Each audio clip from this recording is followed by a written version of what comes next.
How to transfer money from Zelle to Chase. There are two main ways to send money from Zelle to Chase.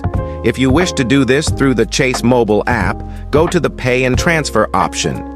If you're the one sending the money, select the first option, Send Money with Zelle. This will allow you to send money directly from Chase Bank to another recipient using Zelle. Alternatively, if you want to receive the money through Zelle, select the Request Money with Zelle option. The person sending the money will need to go to their bank app, which can be Chase or any other bank, and select you as the recipient using your email, phone number, or other contact information.